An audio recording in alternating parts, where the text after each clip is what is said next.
Em nome do Pai, do Filho e do Espírito Santo. Amém. Que as almas dos fiéis defuntos, pela misericórdia de Deus, descansem em paz.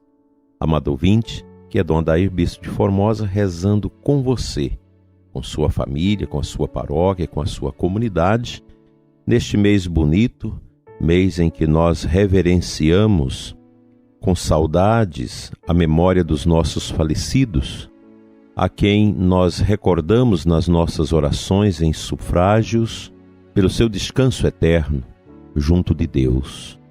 Nossa vida deve ser sempre inclinada para as realidades espirituais. Recordo sempre o que eu já falei para vocês. No passado a gente tinha aquelas missões populares, poderosas, gigantescas. Isso também com Frei Damião, no Nordeste, com o Padre Biapina e com os padres redentoristas, de canto a canto nesse Brasil, se fazia aquela grande missão com palestras para os homens, para as mulheres, para as moças, os rapazes, crianças, e a gente já levantava cedo para acompanhar os movimentos da missão que começava às 5 da manhã com a procissão da penitência. E ao final de todo aquele trabalho de evangelização, de visita aos doentes, de confissão, de adoração ao Santíssimo, de acolhimento das pessoas, se fazia a grande procissão com aquela cruz pesada, que era fincada à porta da igreja, com aquela frase bonita: salva a tua alma.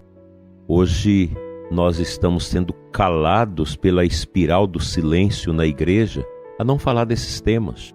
É triste quando você vê nas redes sociais de até mesmo autoridades da igreja criticando esse dizer salva a tua alma.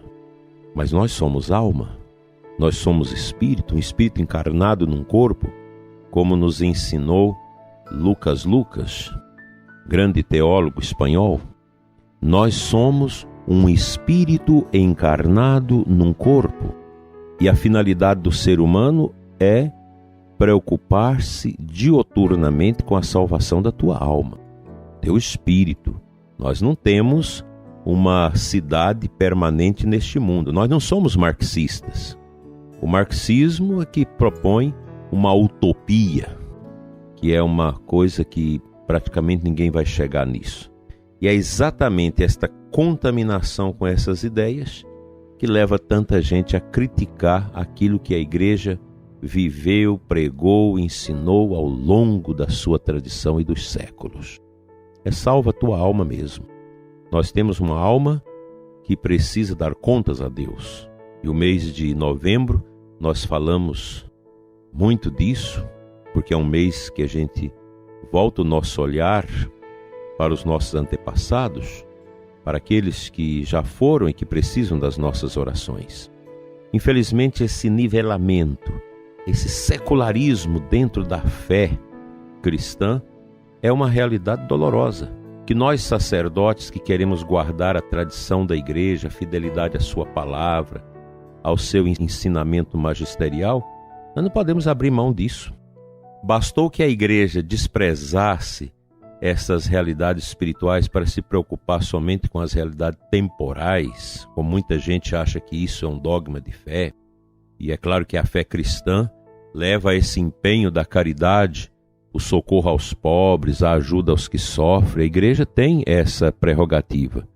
Isso está prenhe na sua missão evangelizadora desde o começo. O próprio Jesus cuidou dos pobres.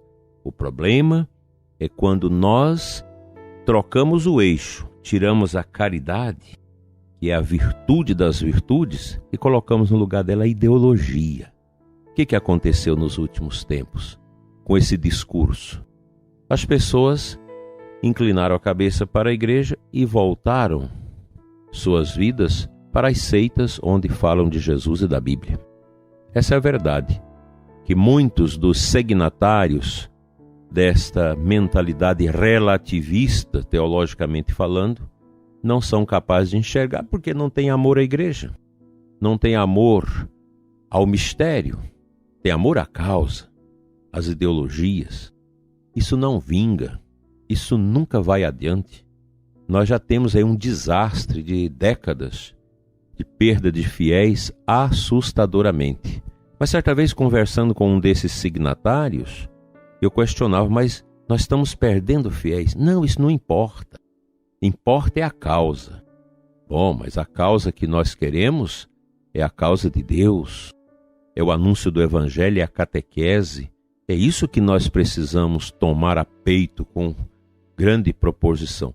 Eu digo para você, prezado ouvinte, que eu creio na vida eterna. Eu creio na vida após a morte. Eu entendo que nós vamos nos preparar neste mundo para a vida eterna, escutando a Sagrada Palavra, nos alimentando da Eucaristia e dos sacramentos, dos ensinamentos da Igreja que nos faz enxergar como deve ser o nosso modus vivendi, o jeito da gente ser neste mundo. É assim que deve ser a vida da Igreja.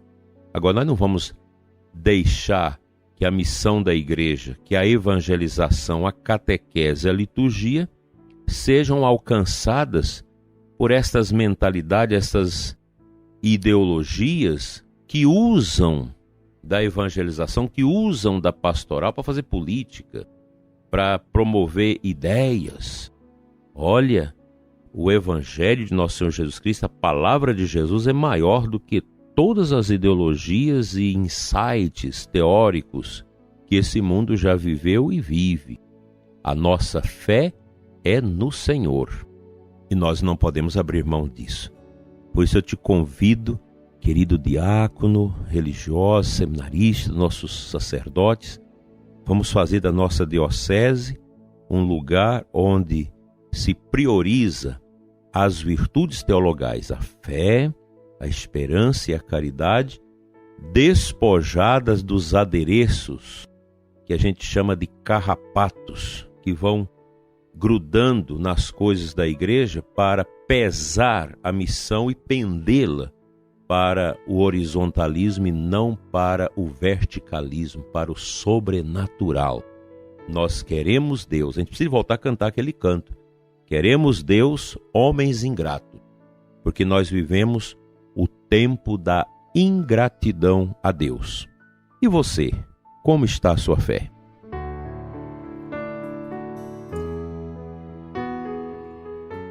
O Santo Evangelho desta segunda-feira, 8 de novembro, Lucas 17, de 1 a 6, Jesus disse a seus discípulos: é inevitável que aconteçam escândalos, mas ai daquele que produz escândalos, seria melhor para ele que lhe amarrasse uma pedra de moinho ao pescoço e o jogasse no mar, do que escandalizar um dos pequenos. Nós vivemos um mundo de escândalos.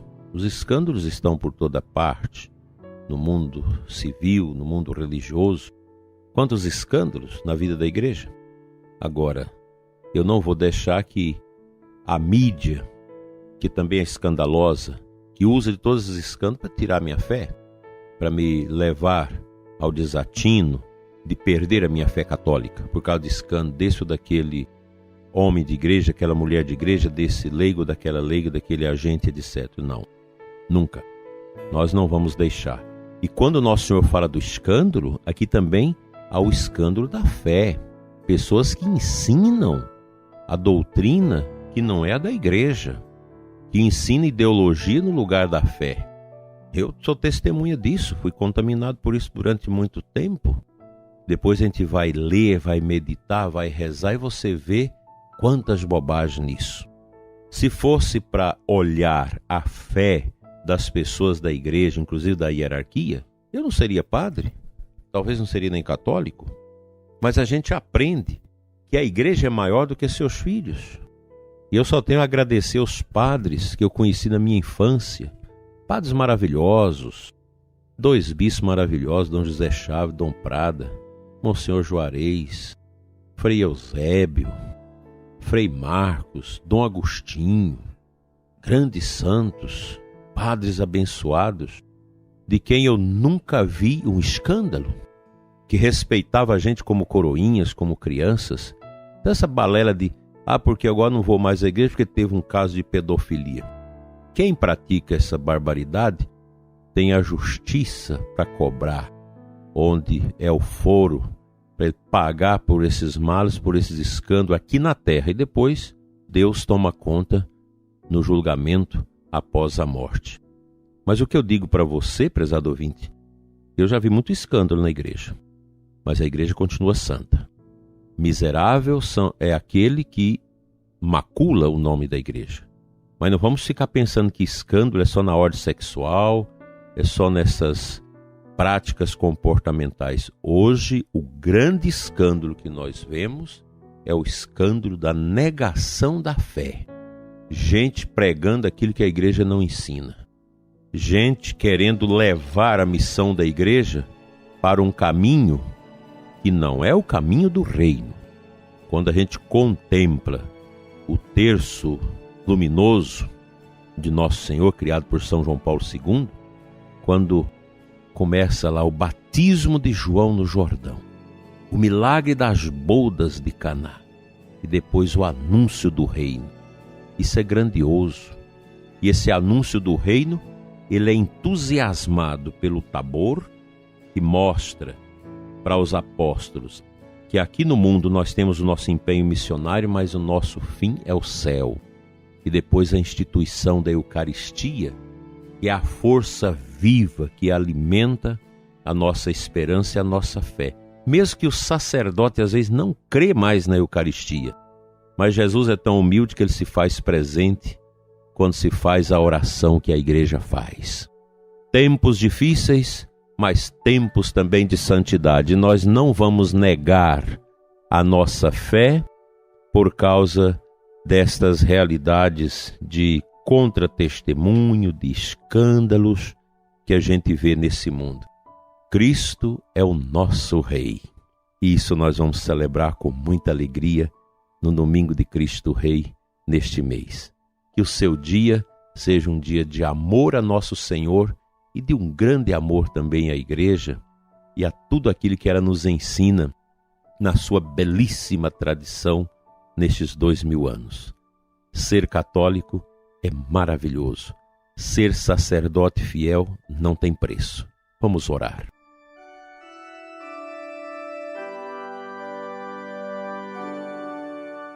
Pai de bondade, Deus de amor e de eternidade, te consagro nesta manhã de segunda-feira o ouvinte deste programa, suplicando, Senhor, pelas suas necessidades, pela sua família, pelo seu trabalho. Abençoa os que sofrem, os que pedem a nossa oração e suplica pelo alívio de suas dores e tormentos. Que o bom Deus te dê a graça de olhar para este mundo com fé, esperança e caridade amorosa. Amém.